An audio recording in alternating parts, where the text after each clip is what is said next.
You were born in 12th century England, which basically means you've already lost the game of life before you even know how to hold your head up. Your parents, peasants, dirt, poor, proud owners of absolutely nothing except a leaking roof and a few chickens that look just as depressed as you were about to become. From the second you gulp your first breath of smoky village air, your destiny is set in stone.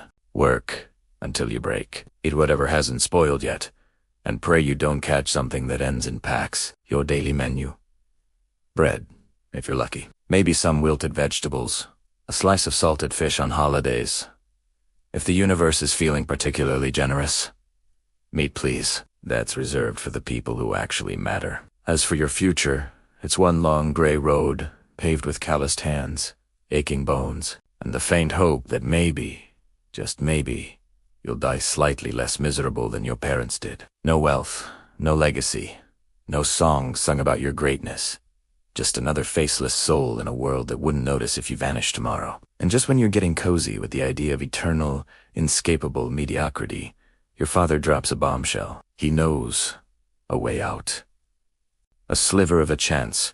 A gamble so desperate that only someone who has seen how bad it gets would dare roll the dice. Because sure, breaking your back in a noble's field sucks, but chasing a dream that can hurt even worse. At the ripe old age of 8, because nothing screams ready for adult life like being barely tall enough to reach a doorknob, your parents shipped you off to the city. Not because they don't love you, not because they're tired of feeding you, but because your father, after a lifetime of shoveling manure for nobles who didn't even know his name, heard about a man, a blacksmith, a craftsman so skilled he lived like a king among peasants.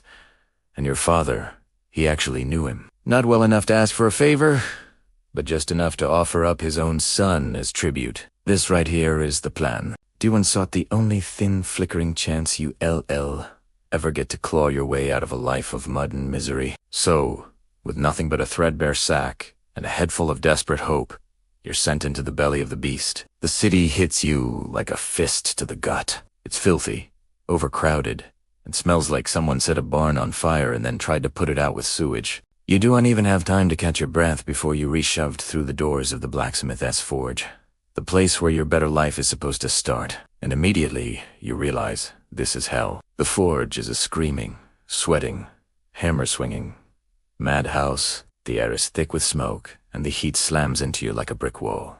Kids your size sprint past, carrying molten metal like it's just another Tuesday. The master blacksmith gives you one look. Thin arms, wide eyes. Change your clothes. Get to work. No inspiring speech. No. Welcome to your future. Just a stack of filthy rags. And a schedule that would make a grown man cry. Congratulations, you're an apprentice now, which is medieval code for human tool. Your new responsibilities: haul buckets of water so heavy your knees pop like old wagon wheels. Shovel endless mountains of coal until your spine feels like it's about to snap. Pump the bellows until your arms shake harder than a leaf in a hurricane. And if you screw up, if you so much as drop a hammer or let the fire flicker for a half a second, punishment is immediate. Extra hours, no food, public humiliation, sometimes all three. If the master's feeling generous, because out there waiting and watching is a line of desperate kids who would kill to take your place. No second chances, no sympathy, just sharpened knives and hungrier eyes. Meanwhile, you're trapped in a daily war against John, Michael, and Robert. John the schemer, son of a famous weaponsmith, here to outshine his old man. Michael, the prodigy, could outwork 3 apprentices with one hand tied behind his back. Robert, the suck-up, his uncle's on the city council, and he never lets anyone forget it. They're not your friends. They're not your teammates. They're the wolves you'll have to outrun if you want to survive the forge at all. Years crawl by, each one pounding a little more strength and a little more fear into your body. But somehow you survive. You survive the cracked knees, the split open hands, the hammer blows that glance off your wrist instead of the anvil. You survive John's scheming, Michael's effortless dominance, and Robert's smug reminders that your bloodline couldn't buy a loaf of bread. And finally, after burned fingers and sleepless nights, you stop being just another clumsy pair of hands. You become something more dangerous. You start making real tools. Horseshoes that hold firm through a cavalry charge, nails that don't split the timber when driven home. Sword sharp enough to whisper death with a single swing. The first time your master picks up one of your finished pieces, turns it over in his hands, and grunts something that isn't total disgust, you realize you're not a burden anymore. You're an asset. You're still an apprentice, still disposable, but now you're good enough to matter. And when you finally reach your graduation day around the age of 15, you're offered something you spent half your life dreaming about, a future. The master calls you over, his face carved out of stone. No smile, no ceremony, just two choices thrown at your feet like a battered coin flip. Option 1, stay. Work for him, earn steady wages, live under his roof with a guarantee of food, shelter, and just enough coin to survive the winter. A life of hard labor, sure, but a safe one. Predictable, comfortable, survivable. Option 2, become a journeyman. Step into the wild, travel from city to city, town to town, begging for work in places where a stranger is just another problem to ignore or rob. No guarantees, no protection, no second chances. If you make it, you carve your own legend. If you fail, you die, cold, hungry, and invisible. You hesitate. Of course, you hesitate. After all, security sounds a lot sweeter when you know exactly how hard the world outside can punch. But then your master tosses in one final shard of hope. If you leave and survive, there might be a place for you here again someday. Might, not, will, not promise.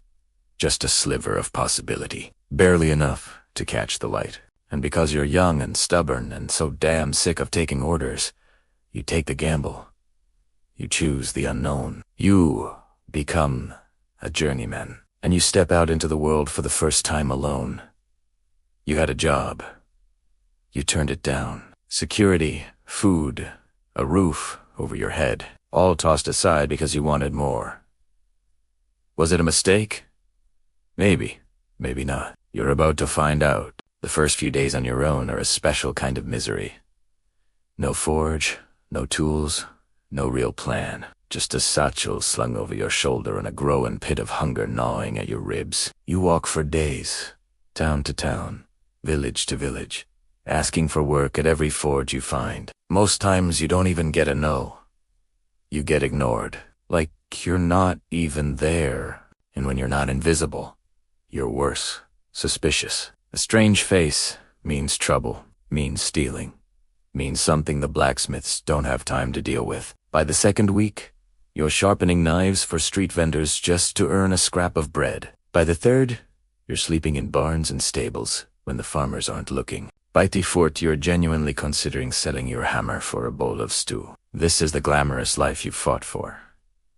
This is freedom, and it's slowly killing you. But just when the hunger gets loud enough to drown out your pride, you catch a break. A farmer's hose snaps in half during planting season. You repair it with a borrowed hammer and half a fire pit, forging the cracked iron back together with hands that haven't held proper tools in weeks. The farmer's impressed. He doesn't pay you much, barely enough to buy a loaf of bread. But he tells his neighbor, who tells another, and suddenly the long chain of silence breaks. First a hoe, then a plow, then horseshoes for a traveling merchant. Each job earns you a few more coins, a few more scraps of food, a few more nights sleeping under a roof instead of under the stars. It's not much. It's survival, but it's yours. Every callous finger, every aching step, every forged piece of iron, it all belongs to you now. You are no one's apprentice. You are a blacksmith, a real one, not in title, not on paper, but in the only way that matters.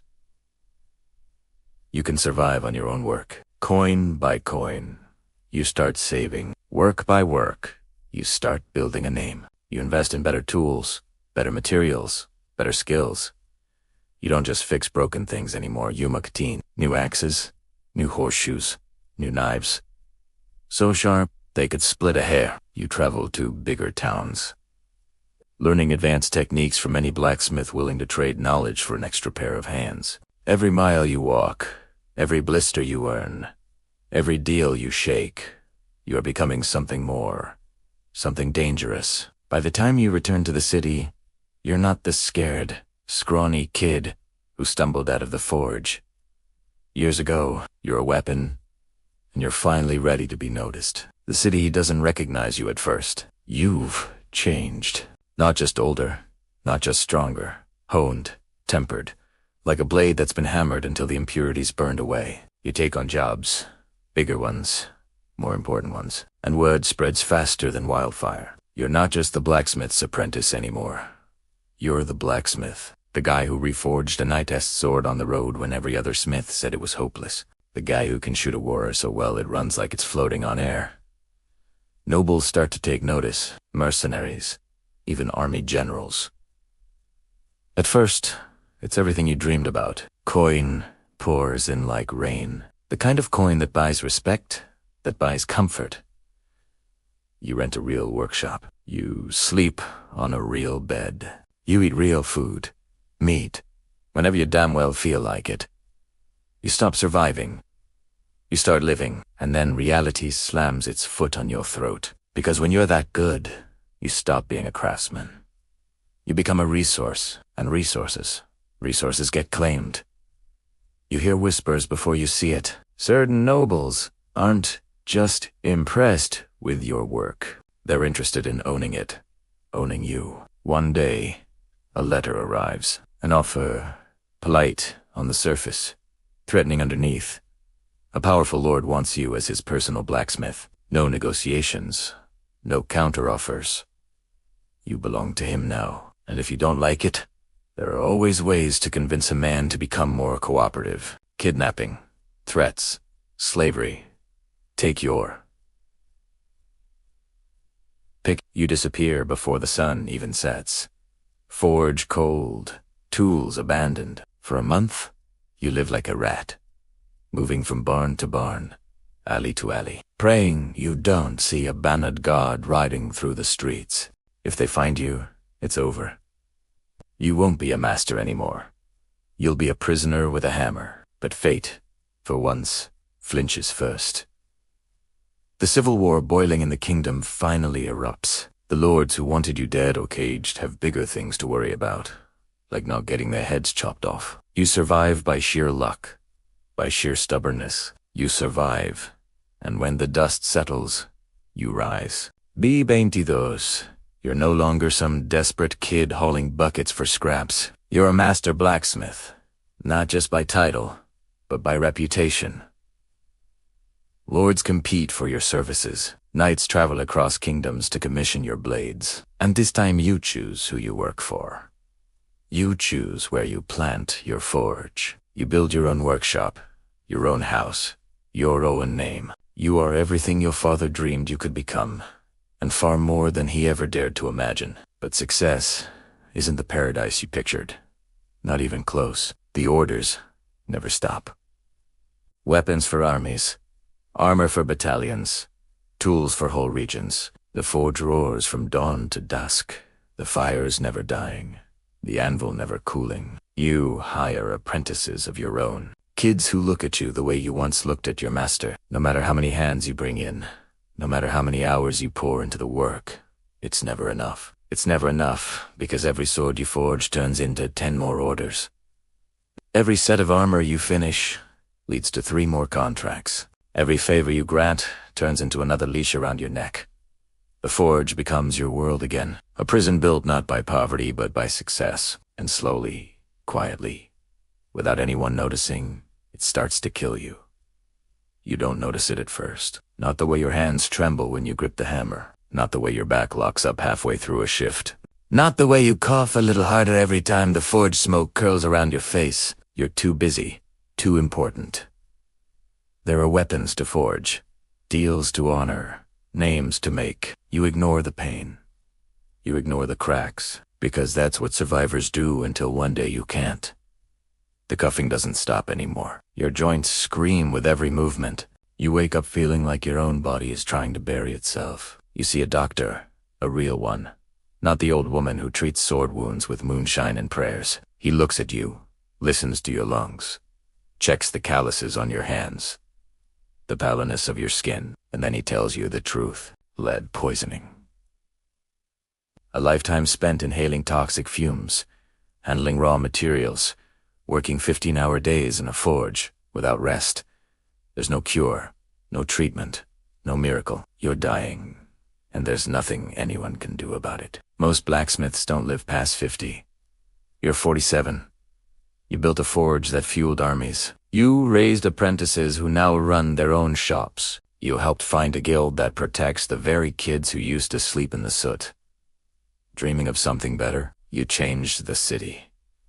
You changed the world, and no one outside those walls will ever know your name. No songs, no statues, no legends whispered around campfires, just a quiet legacy of iron and smoke and broken hands. You accept it because the truth is, you never swung a hammer for glory. You did it to survive. You did it to escape. You did it to prove, if only to yourself, that you could be more than the world expected. And you were. The day you die, the forge is still burning. Apprentices, still hammering steel into swords. Journeymen, still shaping iron into armor. Customers still lined up, clutching coin, desperate for the work your hands once performed. The world doesn't stop. It barely even slows down. But somewhere deep in the roar of fire and steel, your story lives on. Not in songs, not in stories, but in every blade that refuses to break. In every nail that holds a house together, in every apprentice who dares to believe that maybe, just maybe, they can be more. You were never just a blacksmith. You were the fire that shaped an empire. And even as your body fades into ash and dust, the forge never dies.